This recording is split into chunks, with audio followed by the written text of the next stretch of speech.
Well, good morning, everybody. How y'all doing today? BP here. CP's birthday today, and I'm out here with the cows, just getting this bunk, and it looks kind of crappy right now, don't it?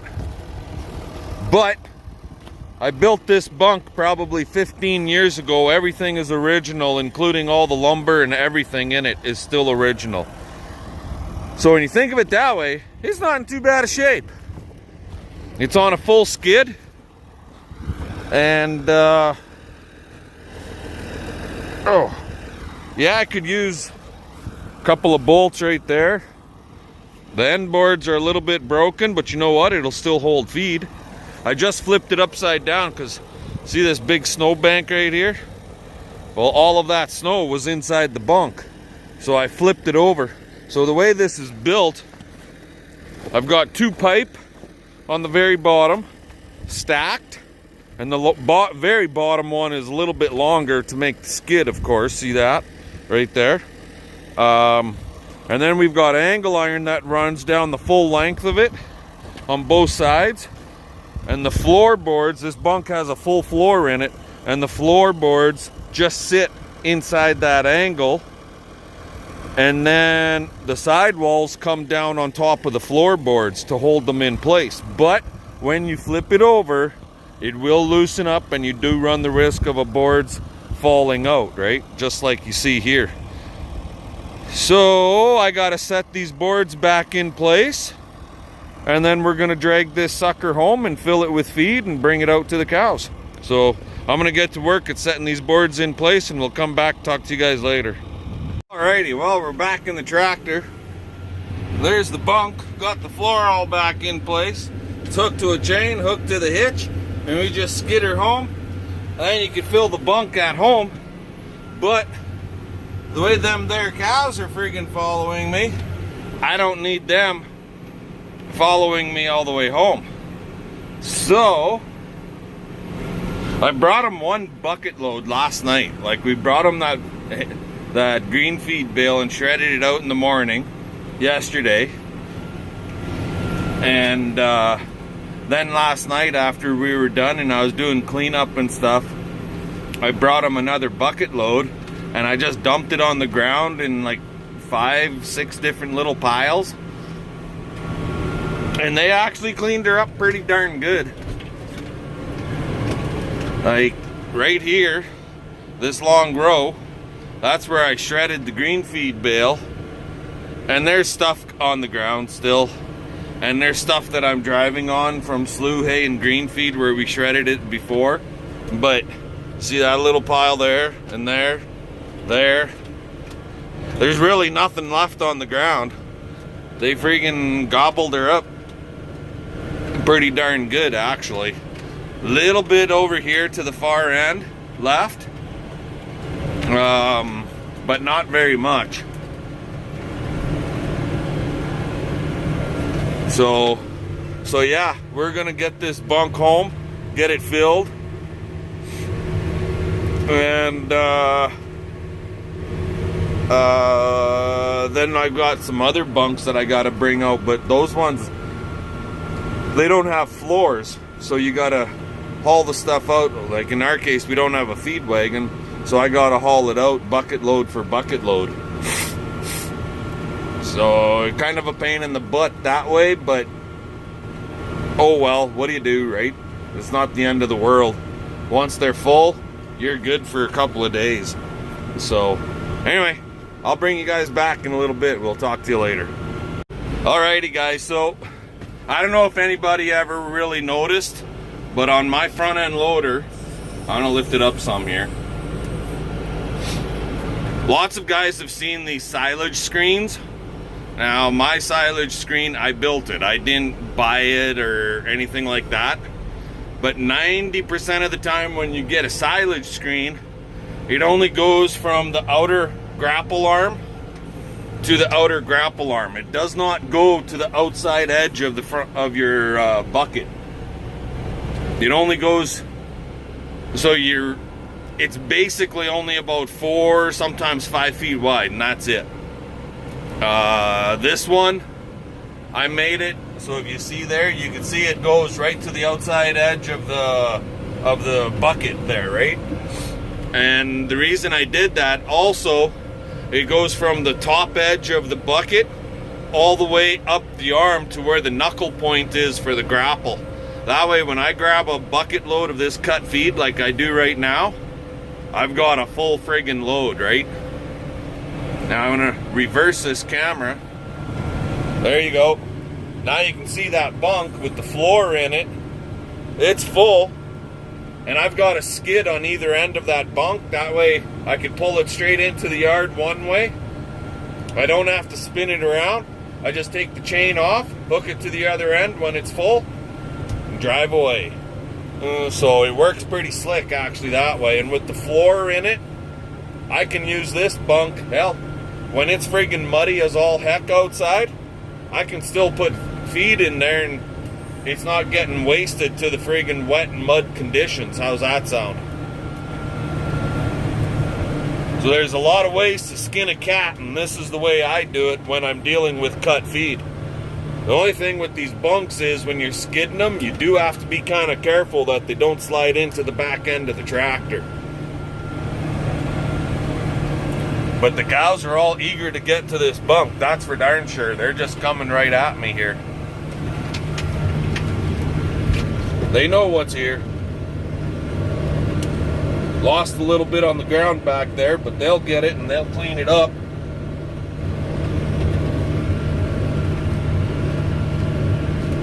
Now I only got this one bunk of this size with the floor. I have one more bunk, it's 6 feet wide and 24 feet long. It's got a floor in it too. And then I have 3 steel bunks that were purchased years ago, and they don't have floors in them. That's how pretty much everybody makes them. I really haven't seen too many guys building these freaking, they call them silage bunks, but I really haven't seen the guys that build these bunks putting floors in them. They don't do that. And then when it comes like freaking April and May, when it's wet and muddy, that feed is in the mud. And you can't move the bunk, because as soon as you move the bunk, it's in the mud. Unless you've got hills that are somewhat dry that you can put it on. But anyways, I'm gonna get this one unhooked, which is really no big deal.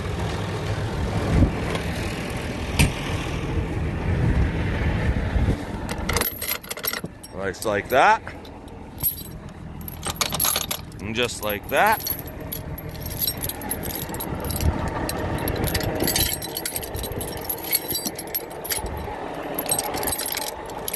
Put that on there, and now we can go dump this into that bunk over there.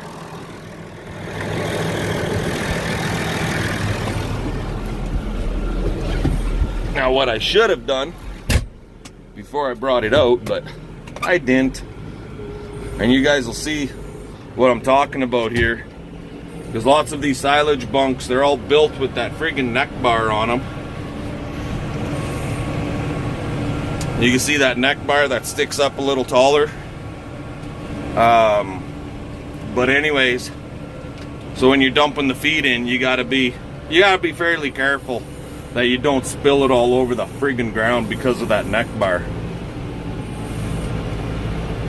So my plan in time is to actually cut that friggin' neck bar off, because I feel on a 4-foot wide bunk, I have never had a cow crawl completely inside the darn things. I've had them go in it with their front feet, but I've never had them go completely inside of it. And that neck bar just kind of causes a bit of a problem when you're trying to dump the feed in like I am right now.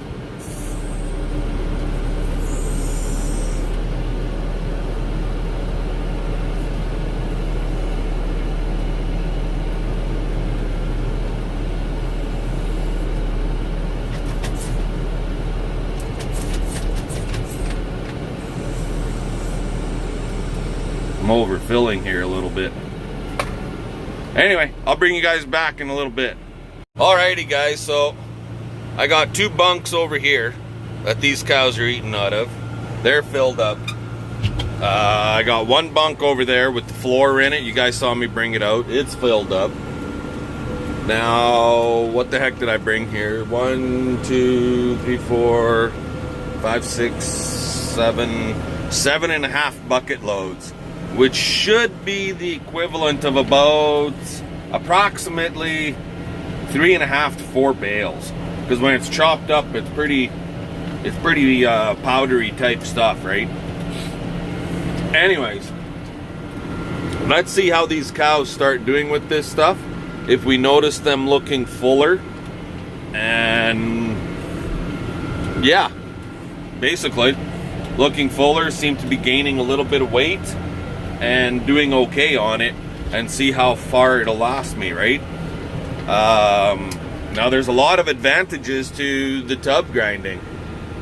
One, better utilization of all your feed sources when you can mix it all together, and that includes straw, slough hay, green feed, grass hay, alfalfa hay, you know, and you can mix all kinds of feed sources together. You get a lot better utilization of everything, right? And if you've got straw that's a year or 2 years old, that's the stuff you want to be putting in your tub grind feed.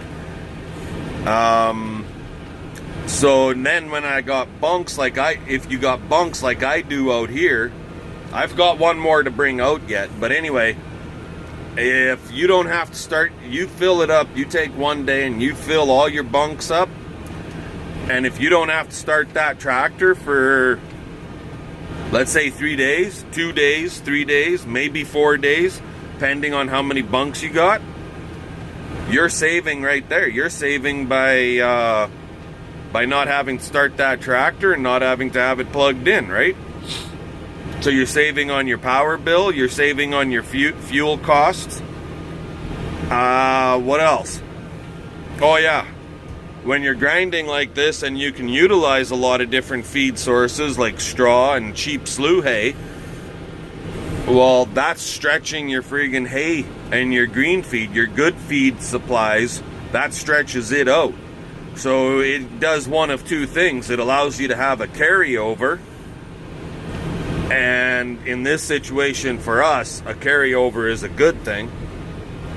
And if you're not concerned about a carryover, it allows you to sell some of your good hay to other people for, depends on what you consider a premium dollar. Like, let's say you're selling alfalfa grass hay for $80 a bale, 1,500 pound bales, or $90 a bale, or whatever the heck the going price is in your area.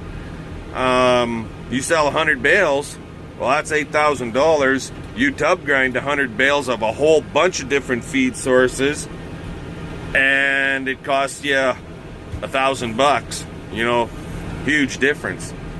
What was my cost here? My cost was 26.5 bales an hour, 5.5 hours, 144 bales is what we did. And our cost was $225 per hour plus the GST and the fuel that went into the truck. Now, I don't have an actual cost for the fuel because I don't know exactly how much he used.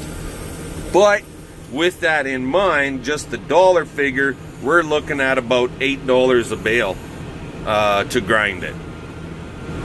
Good, bad? Well, when you break down all the savings from being able to use straw, not having to plug the tractor in, not having to start the tractor every day, so all of that kind of thing, that changes the aspect on how much you're saving when it comes to tub grinding in this situation like we are here.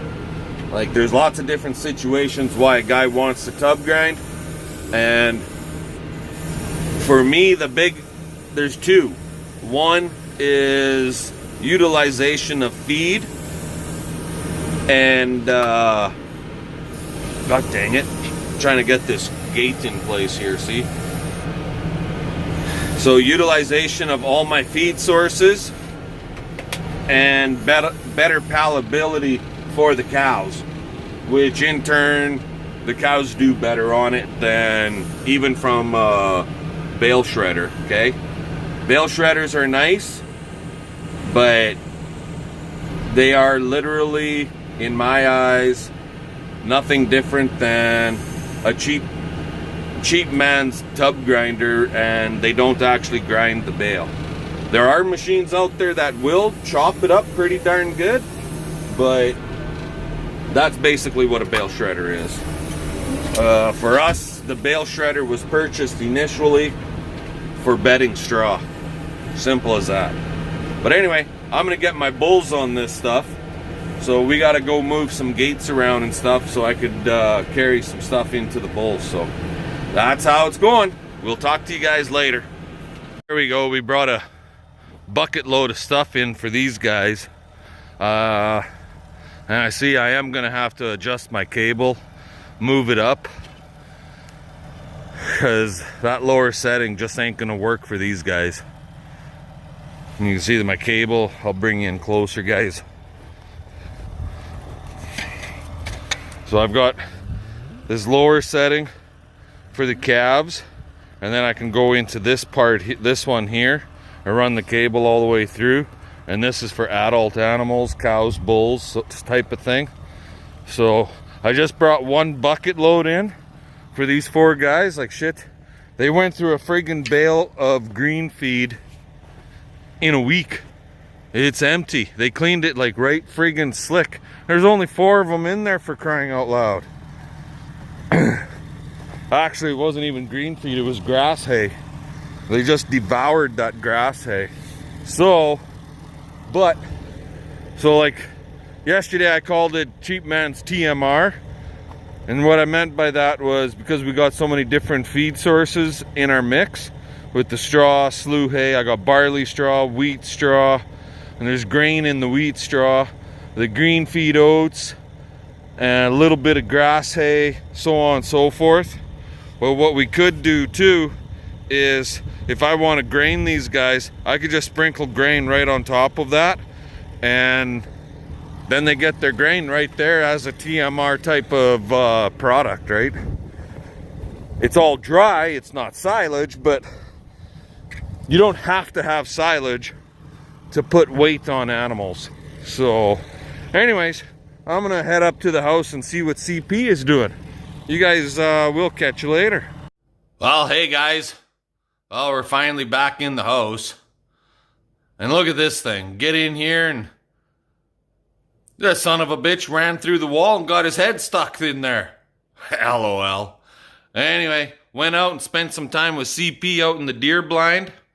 And she tagged out. Yeehaw! Way to go, babe.